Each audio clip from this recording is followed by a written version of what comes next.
انوکھے مہمان قصہ سیدنا اسحاق علیہ السلام۔ امجد شیخ پریشانی کے عالم میں گھر داخل ہوئے۔ ان کی بیگم نے ان کے چہرے پر پریشانی کے آثار بھانپ لیے۔ اس کا مطلب ہے آج پھر آپ کو کوئی مہمان نہیں ملا؟ ہاں بیگم، یہی بات ہے۔ آس پاس کی مساجد کے چکر لگا چکا ہوں، ادھر ادھر بھی دیکھ چکا ہوں، لیکن آج شاید مہمان کے بغیر ہی کھانا کھانا پڑے گا۔ تو کیا ہوا ابا جان؟ منع میاں بول اٹھے۔ اور کیا، روزانہ آپ کسی نہ کسی مہمان کے ساتھ ہی کھانا کھاتے ہیں، آج اگر کوئی مہمان نہیں ملا تو اس میں آپ کا کیا نقصان؟ فرحان بولا، بھائی تم لوگ اس بات کو نہیں سمجھو گے، بس مجھے مزہ نہیں آتا۔ مہمان ساتھ ہو تو کھانے کا مزہ ہی اور ہے۔ ایسے میں دروازے کی گھنٹی بجی، وہ چونک اٹھے۔ انہوں نے دروازہ کھولا تو باہر ایک اجنبی کھڑا نظر آیا۔ جی فرمائیے، امجد صاحب نے پوچھا۔ شہر میں اجنبی ہوں، شام سے پہلے اپنے گاؤں واپس جانے کا ارادہ تھا، لیکن اڈے پر دیر سے پہنچا۔ آخری بس جا چکی تھی۔ میں نے وہاں کچھ لوگوں سے درخواست کی کہ کوئی مجھے ایک رات کے لیے مہمان ٹھہرا سکتا ہے، لیکن کسی نے حامی نہیں بھری۔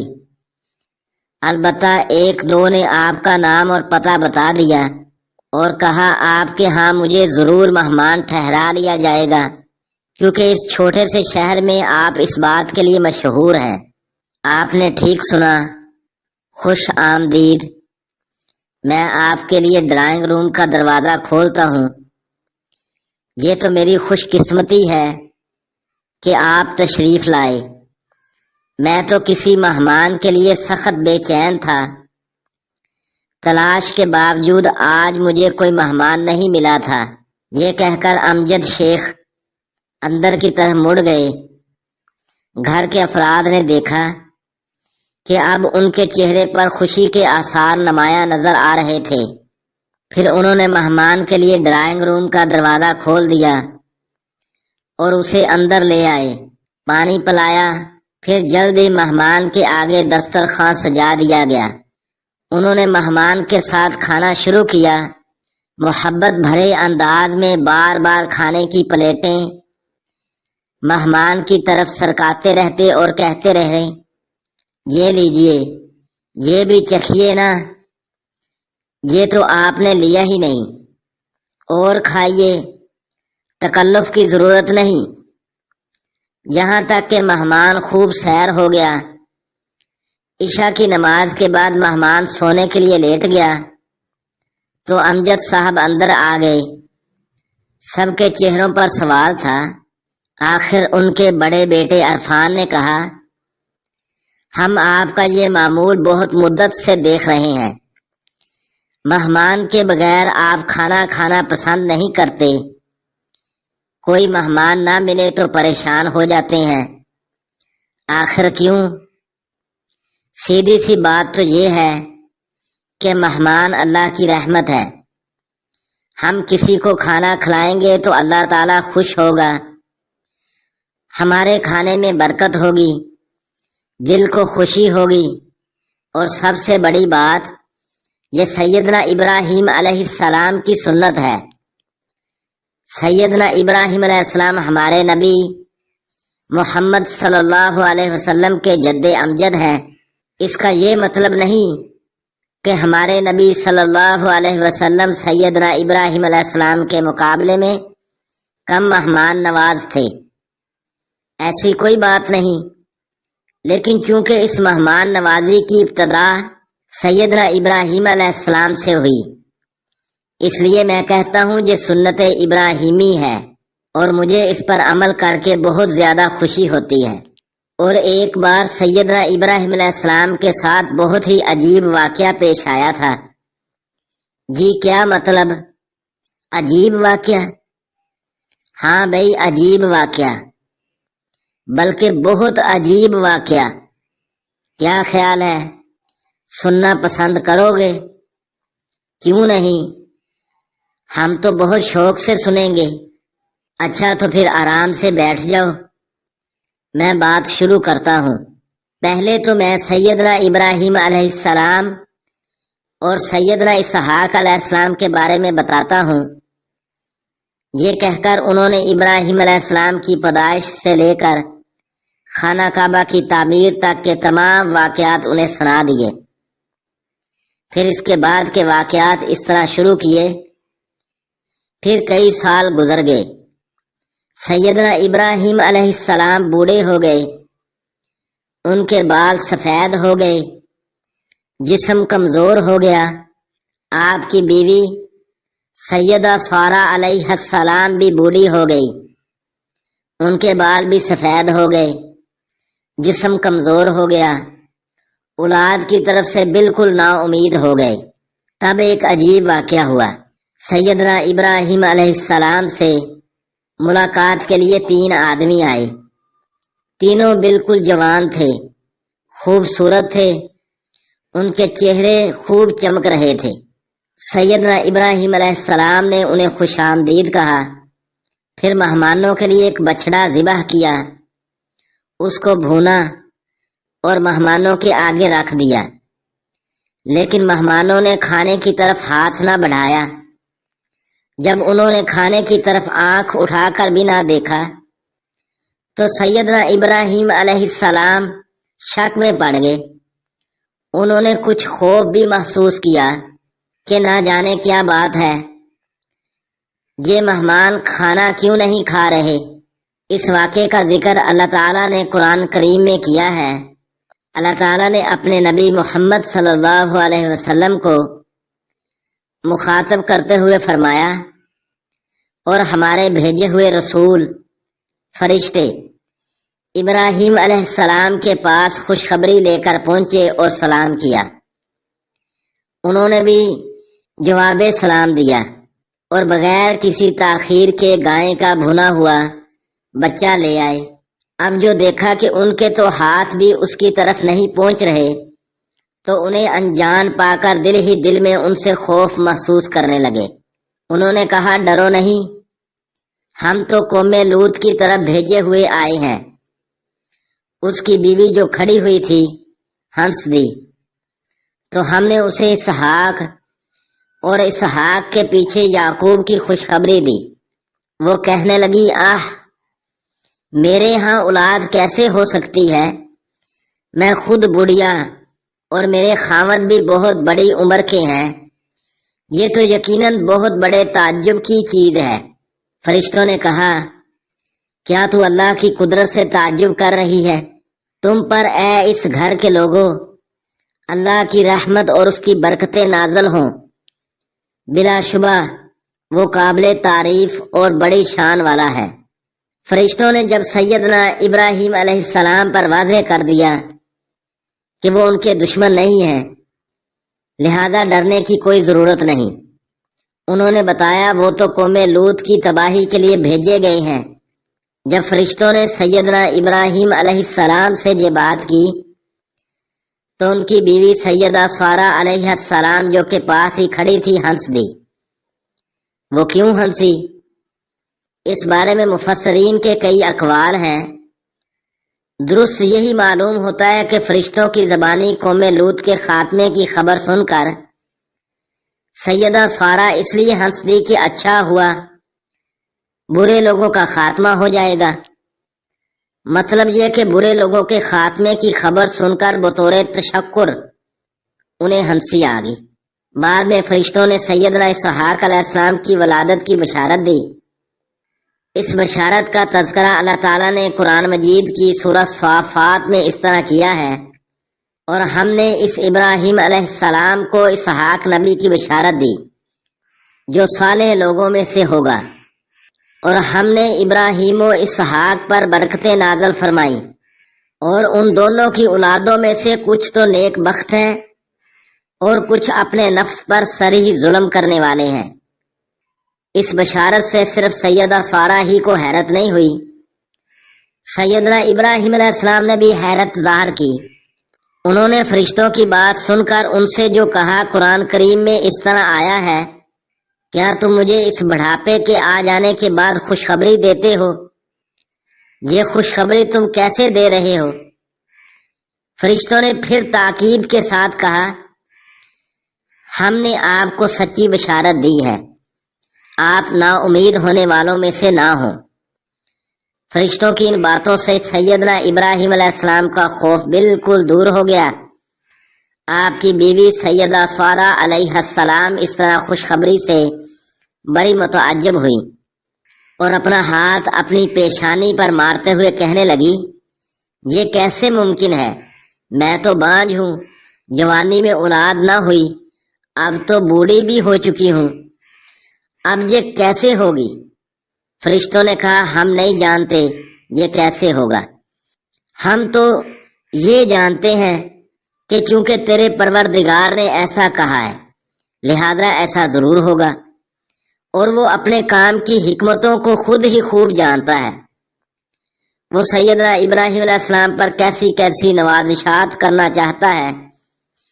قرآن کریم نے سورہ ذاریات میں اس مضمون کو یوں بیان کیا ہے، کیا تجھے ابراہیم علیہ السلام کے معزز مہمانوں کی بھی خبر پہنچی ہے؟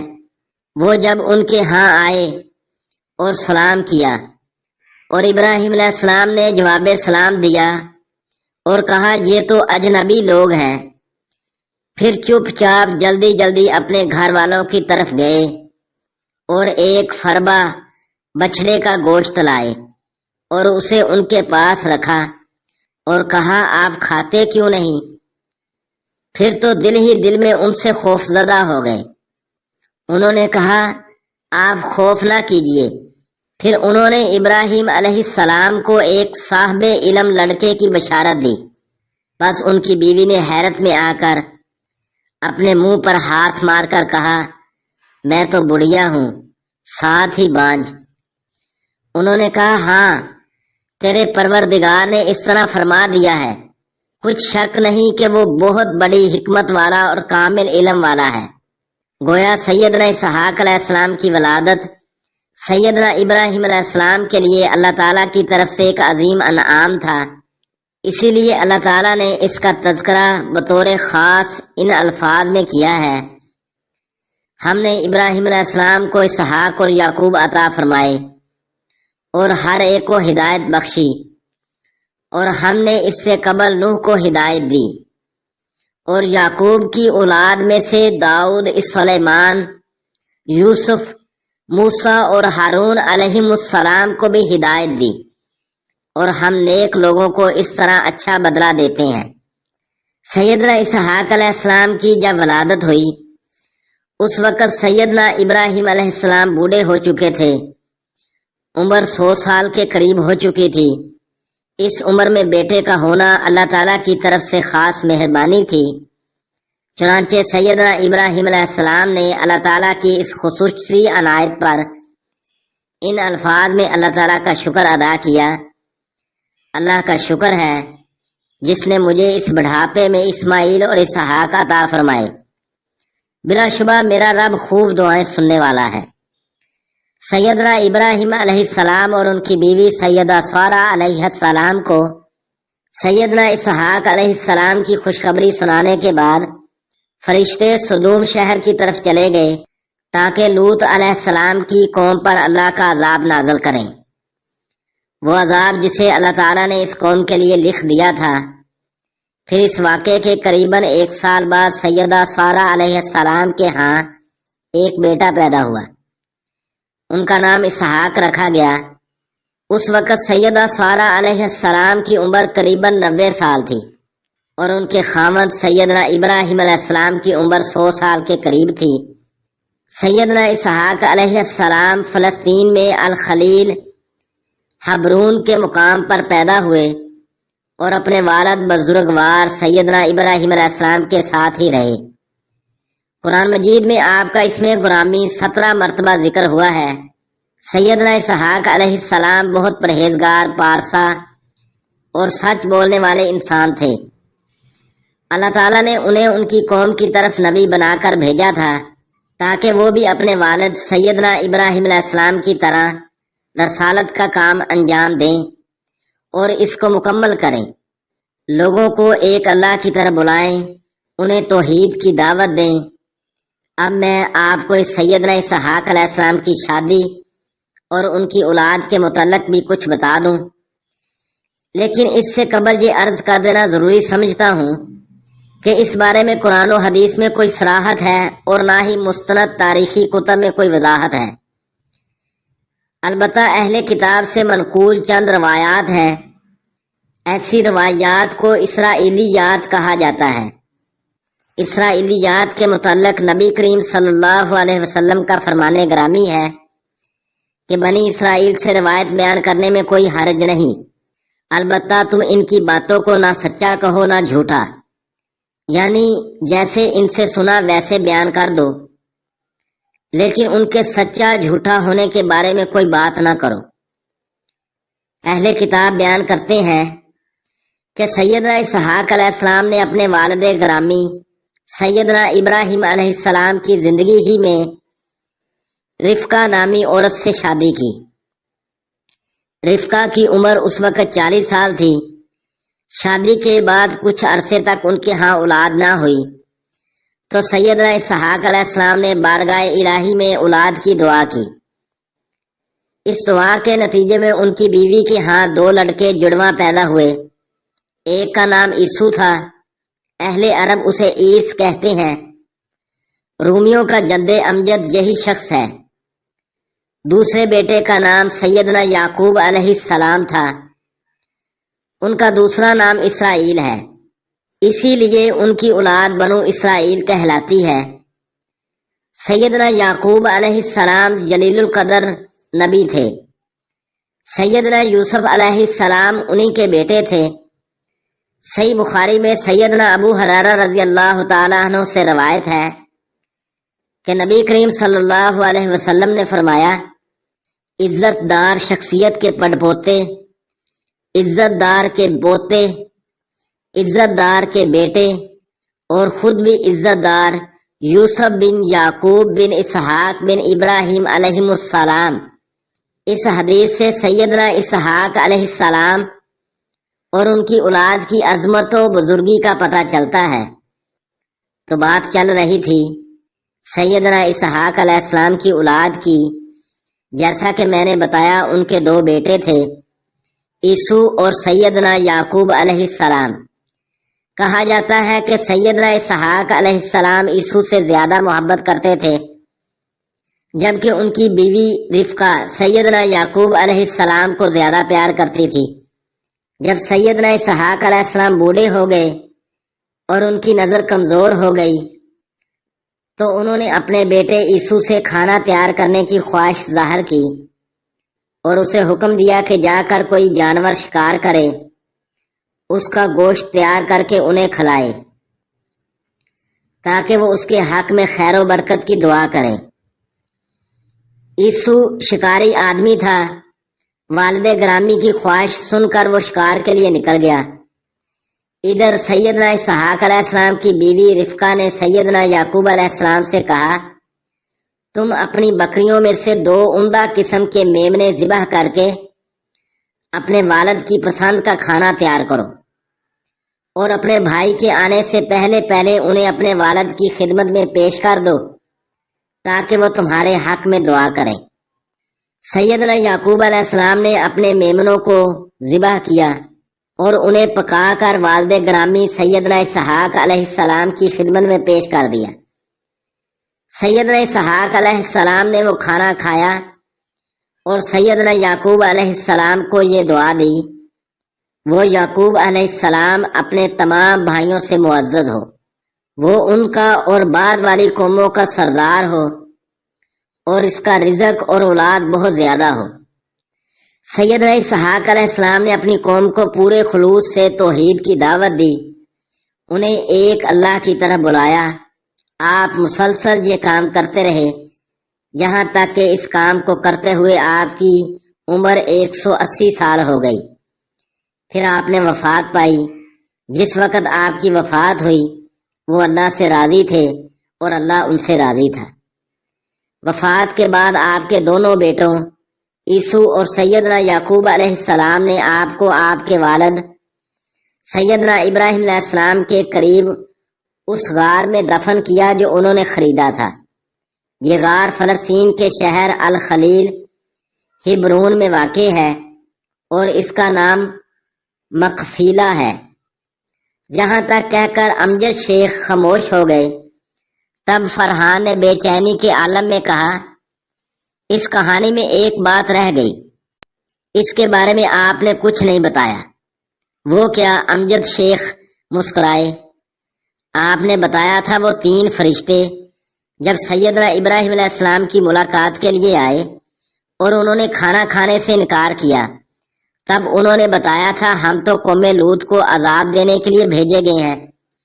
بس آپ نے یہ تفصیل نہیں بتائی کہ قوم لوط کے ساتھ کیا ہوا۔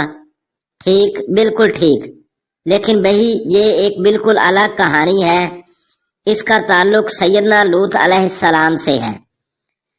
تب پھر آپ ہمیں یہ کہانی بھی سنا دیجئے نا۔ ضرور، کیوں نہیں، لیکن آج نہیں، پھر کبھی صحیح۔ ایک کہانی آج سنا دی، دوسری پھر کبھی انشاءاللہ۔ اچھا، جیسے آپ کی مرضی، انہوں نے ایک ساتھ کہا اور پھر وہ مسکرانے لگے۔ انوکھے مہمان، وہ پریشان تھے، پریشانی کے آثار ان کے چہرے پر نمایاں تھے، لیکن پریشانی کا سبب کسی کی سمجھ میں نہیں آ رہا تھا کہ آخر ایسا کیوں ہوتا ہے۔ سوال کرنے والوں نے سوال کر دیا، لیکن جواب نے الٹا سب کو حیران کر کے رکھ دیا۔ ان کی پریشانی کا سبب ہزاروں سال پہلے کے ایک عجیب واقعے سے وابستہ تھا، ان مہمانوں کے تذکرے سے وابستہ تھا جو کچھ لوگوں کے لیے تو پیغام مسرت لائے تھے، جبکہ ایک قوم کے لیے باعث ہلاکت بن کر آئے تھے۔ انوکھے مہمان، ان آنے والوں کا تذکرہ، پیغام مسرت کی تفصیل، آپ کے شوق کے مطالعے کی نظر۔